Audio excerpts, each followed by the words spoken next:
Hello friends, स्वागत है आपका B S all hygienic mathematics solution में। इस वीडियो में हम लोग प्रॉब्लम 8.7 का कंप्लीट इंट्रोडक्शन करेंगे।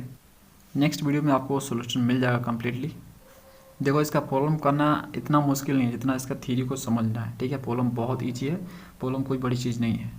तो एक बार हम इसका थ्योरी जो है सही तरीके से समझ गए तो फ्रेंड्स प्रॉब्लम कुछ नहीं है। चलो बढ़ते हैं अपनी नोट्स की ओर। अगर आप नए हो तो सब्सक्राइब करो, अच्छा लग रहा है तो लाइक करो।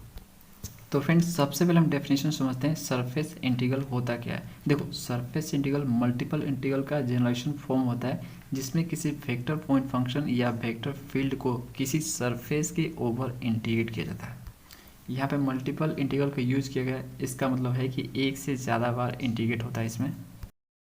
देखो, आप सरफेस इंटीग्रल को इस तरह सोच सकते हो कि लाइन इंटीग्रल का डबल इंटीग्रल किया गया है। देखो, लाइन इंटीग्रल निकालने के लिए हम लोग सिंगल इंटीग्रेशन सिंबल का यूज़ करते थे, या तो हम उसको x के रिस्पेक्ट में करते थे, या y के रिस्पेक्ट में, या t के रिस्पेक्ट में, जो कि पैरामेट्रिक फॉर्म में था। यानी हम किसी एक वेरिएबल के रिस्पेक्ट में ही करते थे। लेकिन सरफेस इंटीग्रल में आपका क्या होगा, दो वेरिएबल हो जाएगा। यहाँ पे बात सरफेस की हो रही है तो एरिया का बात हो रहा था, और एरिया निकालने के लिए आपको दो डायमेंशन की ज़रूरत पड़ती है। तो लेट करो x और y है आपका, तो यहाँ से आपका दो डायमेंशन हो जाएगा। एक बार x के रिस्पेक्ट में करना पड़ेगा, एक बार आपको y के रिस्पेक्ट में करना पड़ेगा।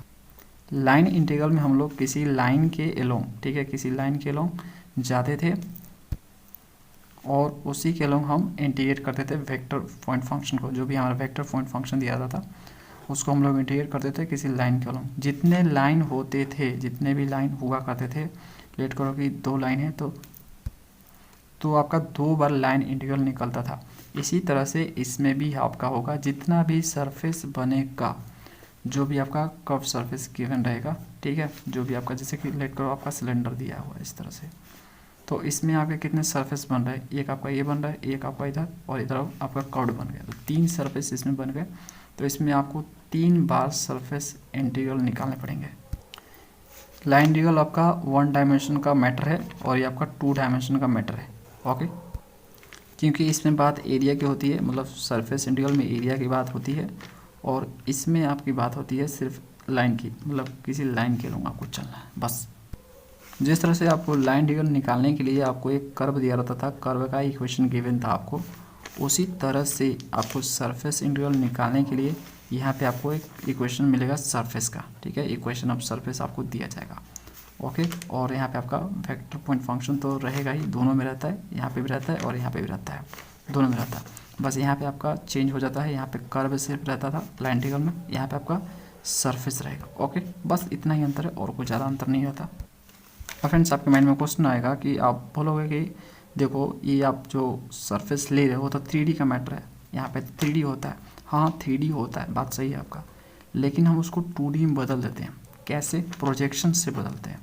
हम उसका प्रोजेक्शन ले लेते हैं किसी प्लेन पर। देखो, मैं मानता हूँ कि जो आपका दिया रहेगा सरफेस वो आपका 3 डायमेंशन में होगा, लेकिन हम 3 डायमेंशन को लेकर इंटीग्रेट नहीं कर सकते हैं, ये कुछ ज़्यादा ही डिफ़िकल्ट हो जाएगा। तो इसको ईजी बनाने के लिए हम लोग क्या करते हैं, प्रोजेक्शन ले लेते हैं उस सरफेस का, वो 3D सरफेस का 2D में प्रोजेक्शन ले लेते हैं। अब हम समझते हैं फार्मूला फॉर सरफेस इंटीग्रल, मतलब सरफेस इंटीग्रल निकालने के लिए क्या फार्मूला होना चाहिए। तो देखो, उसके लिए हमने क्या किया, लेट कर लिया है कि एफ जो है वेक्टर पॉइंट फंक्शन आपका गिवन है। ओके, एस दिया हुआ है आपका सरफेस, गिवन सरफेस है, ये सरफेस आपको गिवन रहेगा, ये दोनों चीज़ आपको गिवन रहेगा।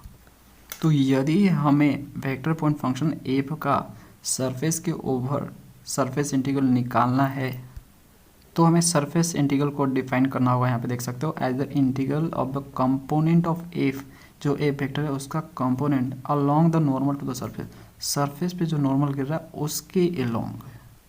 देखो, जैसे यहाँ पे मैं एक सरफेस ले लेता हूँ, ये लेट करो सरफेस है आपका, इस सरफेस है। ओके, और यहाँ पे आपको दिया हुआ है एक वेक्टर पॉइंट फंक्शन एफ दिया हुआ है। इस तरह से इसके वेक्टर फील्ड निकलेंगे। देखो, कुछ इस तरह से वेक्टर फील्ड बने होंगे, है ना, इस सरफेस से निकल रहे होंगे।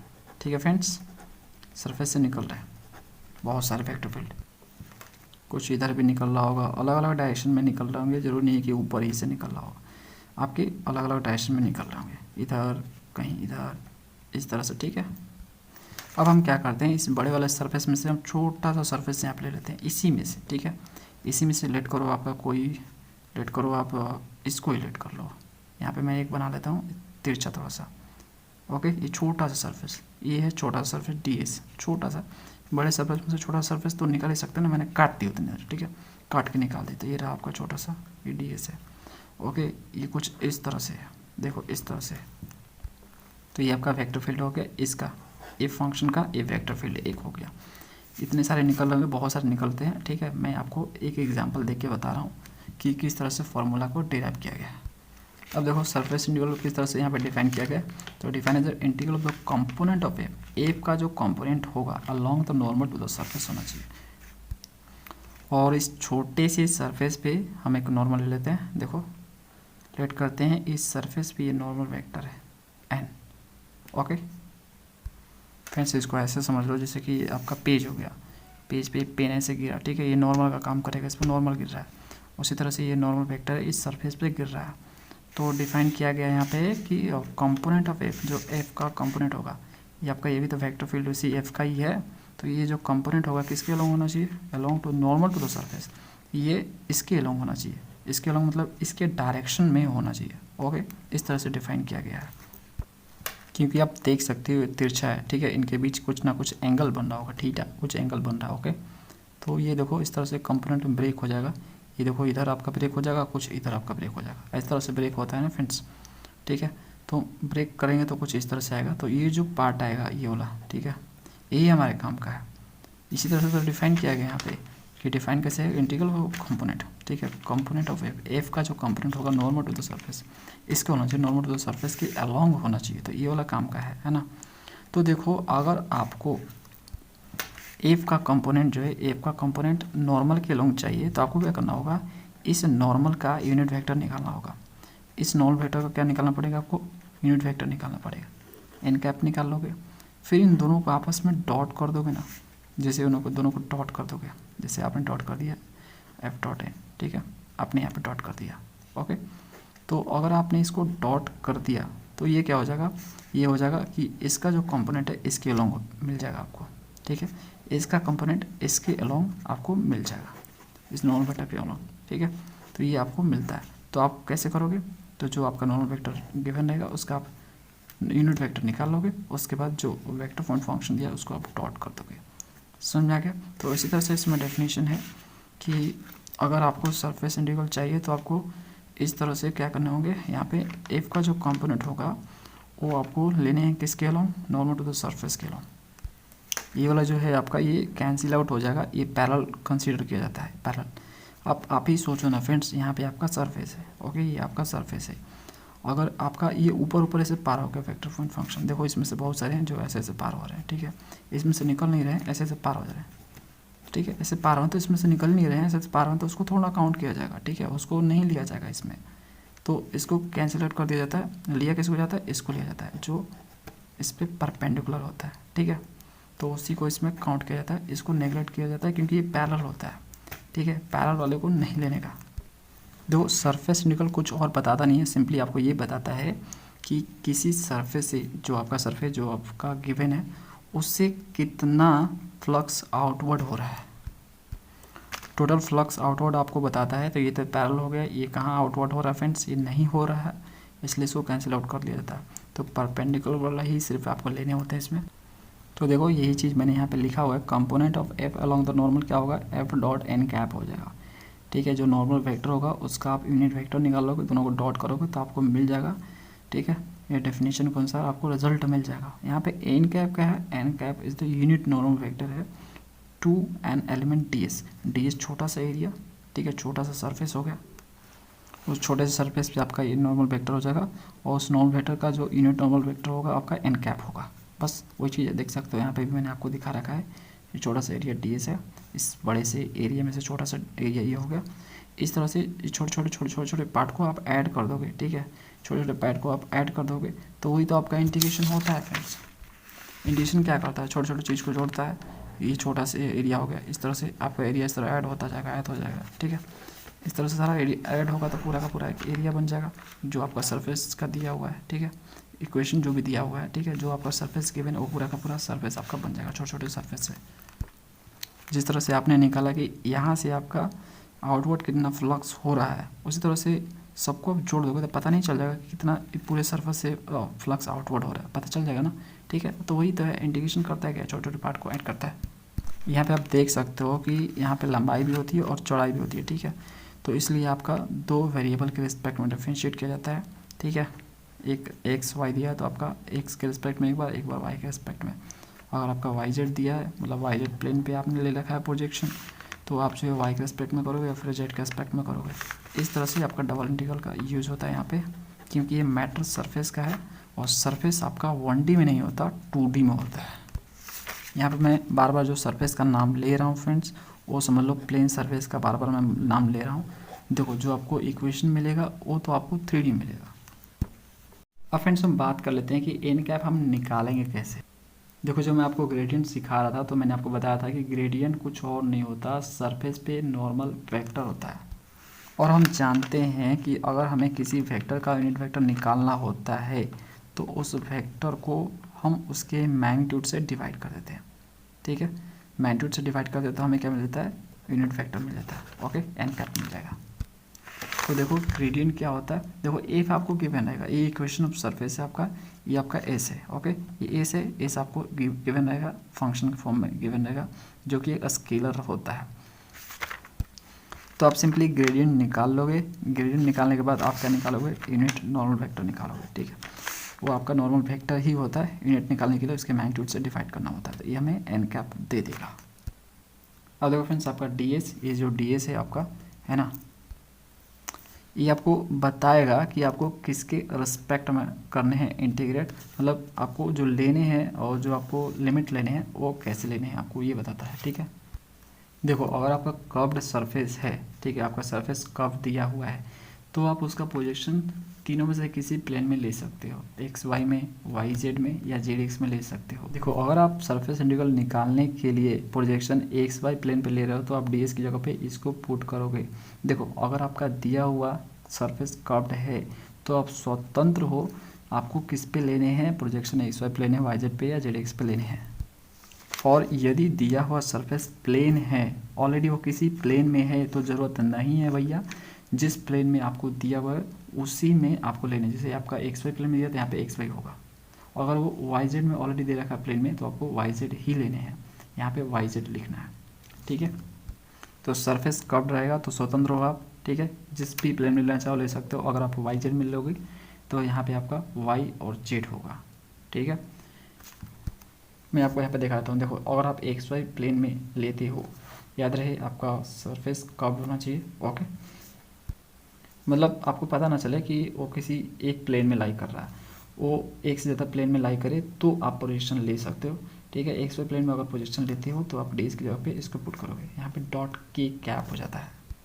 यहाँ पे जो के कैप होता है आपका जेड एक्सिस के अलोंग यूनिट वेक्टर को शो करता है, क्योंकि आपने यहाँ पे एक्स वाई ले रखा है तो यहाँ पे आपका नीचे आ जाएगा जेड वाला। देखो हम जानते हैं कि वेक्टर में 3 प्री डिफाइंड यूनिट वेक्टर होते हैं, एक आपका आई कैप होता है, ये आपका एक्स के अलोंग यूनिट वेक्टर होता है, एक आपका जे कैप होता है, ये आपका वाई के अलोंग यूनिट वेक्टर होता है, और आपका एक के कैप होता है जो जेड के अलोंग होता है। तो अगर आपने यहाँ पे एक्स वाई यूज़ कर लिया तो नीचे आप के लोगे, के कैप लोगे, ये जेड एक्सिस के अलोंग यूनिट वेक्टर है, ओके, जेड ही बच गया है ना, एक्स वाई ले लिया आपने। और अगर आपने प्रोजेक्शन वाई जेड प्लेन पे ले रखा है तो आप नीचे आई कैप यूज़ करोगे, यहाँ पे तो वाई जेड आ ही जाएगा, यहाँ पे आप आई कैप यूज़ करोगे। आई कैप क्या है, एक्स के अलोंग यूनिट वेक्टर है। इसी तरह से अगर आपने जेड एक्स प्लेन पे ले रखा है प्रोजेक्शन तो आप यहाँ पे एक्स जेड तो यूज़ करोगे ही, क्योंकि आपने जेड एक्स ले रखा है, कोई दिक्कत नहीं, डी जेड डी एक्स लिखो या टी एक्स डी जेड कोई फ़र्क नहीं पड़ता, इधर उधर चलता है, कोई दिक्कत ना। नीचे आपका यहाँ पे जे कैप आ जाएगा, क्यों, क्योंकि आपने एक्स जेड ले रखा है तो बचा क्या वाई, तो वाई के यूनिट वेक्टर क्या होता है, जे कैप होता है। और यहाँ पे मैंने ये भी लिख रखा है कि there is no need to take projection of a plane surface. और आपका सरफेस प्लेन है, मतलब ऑलरेडी किसी प्लेन में दिया हुआ है सरफेस, तो आपको कोई ज़रूरत नहीं है प्रोजेक्शन लेने की, जिसमें है उसी में रहने दो। अगर एक्स वाई में दिया है तो एक्स वाई में ही रहने दो, ठीक है, उसमें आपको कोई पोजीशन लेने की ज़रूरत नहीं है, एक्स्ट्रा मेहनत करने की ज़रूरत नहीं है। ये आपको काम तब करने हैं जब सरफेस आपका कर्व्ड हो, मतलब आपको पता ना चले कि किस में, वो दोनों प्लेन में लाई करे, एक्स वाई में भी है, वाई जेड में है, तो इस तरह से कन्फ्यूजन हो तो आपको किसी एक प्लेन में ले लेने हैं। देखो अधिकतर आपका कर्व्ड सरफेस के मामला में आपका ये वाला ही यूज होता है, आपको एक्स वाई प्लेन पे ही लेने होते हैं। तो आप कोशिश करो कि एक्स वाई प्लेन पे लो। अगर आप इजीली जो है दूसरे प्लेन पे लेके फाइंड कर पा रहे हो सरफेस इंटीग्रल, तो उस पर भी आप ले सकते हो। आप स्वतंत्र हो फ्रेंड्स। देख लो किस प्लेन पे आप लोगे तो आपको आंसर जल्दी मिलेगा और इजीली मिलेगा, ये आपको प्रैक्टिस से मिलेगा। ठीक है, जितना प्रैक्टिस करोगे प्रॉब्लम का उतना आपको आइडिया मिलता जाएगा। इस तरह से छोटे छोटे सरफेस को आप ऐड करोगे तो आपको पूरा एक सरफेस मिल जाएगा यहाँ पे, और पूरे सरफेस से कितना फ्लक्स जो है आउटवर्ड हो रहा है ये निकालना है आपको। तो आपको क्या करना पड़ेगा, सरफेस इंटीग्रल निकालना पड़ेगा, यानी छोटे छोटे सरफेस को आपको ऐड करना पड़ेगा, जोड़ना पड़ेगा। और जोड़ने के लिए इंटीग्रेशन सबसे बेस्ट वे है ना, हम जानते हैं इस चीज़ को। तो यहाँ पर हमने समेशन का यूज़ किया, इस समेशन को हटा के मैंने डबल इंटीग्रल लगा दिया। ठीक है, डबल इंटीग्रल क्यों लगाया, क्योंकि ये एक सरफेस है, सरफेस का मैटर मतलब एरिया का मैटर है, और एरिया 2 डायमेंशन में होता है, तो 2 बार हमें इंटीग्रेट करने पड़ेंगे, है ना। तो इसलिए यहाँ पे डबल इंटीग्रल का हम यूज़ करेंगे। लाइन इंटीग्रल में हम लोग एक इंटीग्रल का यूज़ करते थे, क्योंकि किसी एक वेरिएबल के रिस्पेक्ट में करना था, किसी लाइन के अलोंग ही तो जाना है, ठीक है, तो किसी एक वेरिएबल के रिस्पेक्ट में हम कर देते हैं। तो यहाँ पे 2 वेरिएबल रहेगा, इसलिए हम डबल इंटीग्रल का यहाँ पे यूज़ करेंगे। समझ गए, ये आपका फॉर्मूला हो गया फ्रेंड। डी एस क्या है फ्रेंड, समझ गए, ये वाला डी एस होगा। डी एस आपका चेंज हो सकता है अगर आपका प्लेन चेंज होगा तो। ओके, जो आपको लिमिट मिलेगा इसी एरिया से मिलेगा, कहीं से और से नहीं मिलेगा। ओके, वो आपको क्वेश्चन में गिवन रहेगा लिमिट। तो ये दोनों इंटीग्रल के लिए यहाँ पे जो सिंबल है इनके लिए आपको दिया रहेगा, नहीं दिया रहेगा तो आपको निकालना पड़ेगा। क्वेश्चन करेंगे तो हम समझ जाएंगे। तो इसको आप जो है माइंड में सेट कर लो, यही आपका फार्मूला है। ठीक है, यही फार्मूला है सरफेस इंटीग्रल फाइंड करने का। देखो मैंने आपके लिए यहाँ पे कुछ इंपॉर्टेंट नोट लिख रखे हैं, इसको समझो, जरूरी है समझना आपके लिए।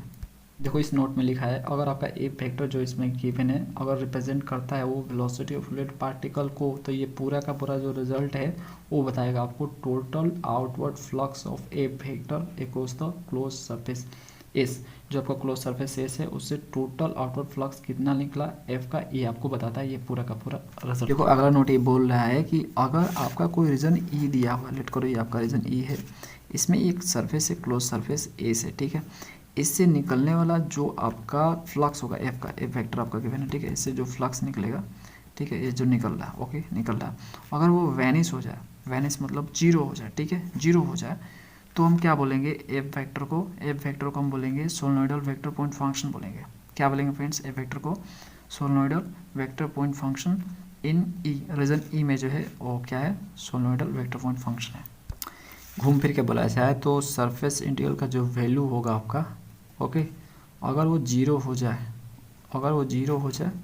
तो हम बोल देंगे उस एफ वेक्टर को सोलेनोइडल वेक्टर पॉइंट फंक्शन। बस यहाँ पे देखो अगला नोट में लिखा हुआ है कि F can be taken as electric force, magnetic force etcetera.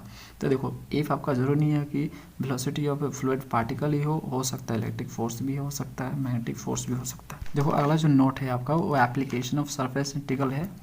देखो एक एप्लीकेशन तो मैंने आपको बताया था कि अगर जो है एफ फैक्टर शो कर रहा है वेलोसिटी ऑफ फ्लूइड पार्टिकल को शो कर रहा है, और यदि आपका कोई क्लोज सरफेस एस आपको गिवन है, ठीक है, तो टोटल आपका जो आउटवर्ड फ्लक्स होगा, वो आपको बताएगा, कौन बताएगा, ये आपको बताएगा सरफेस इंटीग्रल बताएगा। सरफेस इंटीग्रल क्या बताता है कि इस एफ वेक्टर का इस क्लोज सरफेस से कितना टोटल आउटवर्ड फ्लक्स होगा पर यूनिट टाइम, एक यूनिट टाइम में, ठीक है, एक यूनिट टाइम में कितना आउटवर्ड फ्लक्स होगा ये बताता है आपको। देखो फ्लक्स तो आपके निकल रहे हैं लेकिन उसमें टाइम जरूरी है, एक यूनिट टाइम में कितना निकल रहा है, तो डेफिनेशन में पर यूनिट का होना ज़रूरी है। इस एप्लीकेशन को समझो, इस नोट में भी लिख रखा है, in Gauss law electrostatic surface integral is used to compute the electric field. तो देखो गॉस लॉ इलेक्ट्रोस्टैटिक में आपको यूज मिल जाएगा, इलेक्ट्रिक फील्ड फाइंड करने के लिए सरफेस इंटीग्रल का यूज़ किया जाता है। और भी बहुत सारे एप्लीकेशन होते हैं, इसको फ्रेंड्स आप समझ रहे हो अगर आप फिजिक्स का स्टडी करते हो तो। अगला नोट देखो यहाँ पे, other types of surface integral are this. देखो ये भी आपका सरफेस इंटीग्रल ही होता है, यहाँ पे आपका डॉट की जगह यहाँ पे क्रॉस का यूज होगा, ठीक है, और यहाँ पे आपका जो एफ वेक्टर गिवन रहेगा, यहाँ पे आपका ये एफ वेक्टर नहीं होगा, यहाँ पे स्केलर होगा एफ, ठीक है, तो इसलिए यहाँ पे वेक्टर इस पर नहीं लगाया मैंने। तो ये जो रिजल्ट आएगा, दोनों से जो रिजल्ट आएगा वो क्या आएगा, एक वेक्टर आएगा, ठीक है, दोनों से रिजल्ट क्या आएगा, वेक्टर आएगा।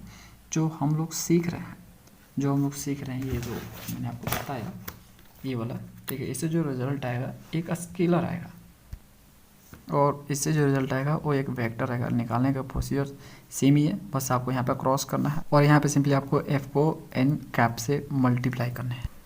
इनका यूज़ बहुत कम मिलता है, इसलिए मैंने इसको एज ए लिख दिया कि आप देख सकते हो। अगर यूज मिल जाए आपको तो आप इसका यूज़ कर सकते हो फार्मूला के तौर पे। अगला नोट देखो, यहाँ पे लिखा हुआ है there will be as many surface integral as there are surfaces. ये बोल रहा है कि जितने सरफेस आपके होंगे उतने आपके सरफेस इंटीग्रल निकलेंगे। जैसे मैंने आपको बताया कि देखो ये आपका सिलेंडर है, ओके। इसमें कितने सरफेस है, 1 2 3 सरफेस है, तो आपके 3 सरफेस इंटीग्रल निकलेंगे। इस नोट को मैंने आपको समझा दिया था, फिर से मैं आपको बता देता हूँ। अगर आपका कर्व सरफेस दिया हुआ है तो आप प्रोजेक्शन ले सकते हो XY में, ZX में या YZ में, ये आपके ऊपर है। याद रहे सरफेस आपका कर्व होना चाहिए, तो आप स्वतंत्र हो किसी प्लेन में प्रोजेक्शन लेने के लिए। जो जो प्रोजेक्शन आप लोगे उसके अनुसार यहाँ पे DX का यूज़ करके देख सकते हो। इसको भी मैंने आपको बता दिया है कि अगर आपका सरफेस ऑलरेडी किसी प्लेन में है तो आपको कोई पोजीशन लेने की ज़रूरत नहीं है, उसी प्लेन में उसको इंटीग्रेट करो, यानी सरफेस इंटीग्रल निकालो। देखो फ्रेंड, VSOL बुक में एक आपका दिया गया मोबिस स्ट्रिप का कंसेप्ट, मैं इसको आपको समझाता हूँ। देखो यहाँ पे लिखा है मॉडल ऑफ मोबिस स्ट्रिप। तो मॉडल ऑफ मोबिस स्ट्रिप को बनाने के लिए सिंपली आपको एक रेक्टेंगुलर पीस ऑफ पेपर ले लेना है। इस तरह से आपको पेपर से काट लेने हैं, पतला वाला इस तरह से। उसके बाद आपको एक साइड पकड़ लेना है इस तरह से, ठीक है। इसको कांस्टेंट रखना है, इसको आपको घुमाना नहीं है। दूसरे साइड को इस तरह से पकड़ने हैं, पकड़ के आपको हाफ ट्विस्ट करने हैं, घुमाने हैं इसको, ठीक है। ऐसे आधा घुमाना, हाफ ट्विस्ट करना, और घुमा के ये जो है पोर्शन, ठीक है, ये जो पोर्शन है इसको आपस में मिला देना है कुछ इस तरह से। देखो ये आपका हो जाएगा कुछ इस तरह से फ्रेंड्स। तो मिलने के बाद कुछ इस तरह से आपका बन जाएगा, देख सकते हो, दिख रहा है। तो ये जो सरफेस आपको दिख रहा है टेढ़ा मेढ़ा, ठीक है, इसको बोलते हैं मॉडल ऑफ मोबिस स्ट्रिप, ठीक है। ये नॉन ओरिएंटेबल सरफेस होता है। अगर हम बात करें ओरिएंटेबल सरफेस का तो आपके स्फीयर, सिलेंडर, ये सब ओरिएंटेबल सरफेस में आ जाते हैं, लेकिन ये आपका नॉन ओरिएंटेबल सरफेस का एग्जांपल है।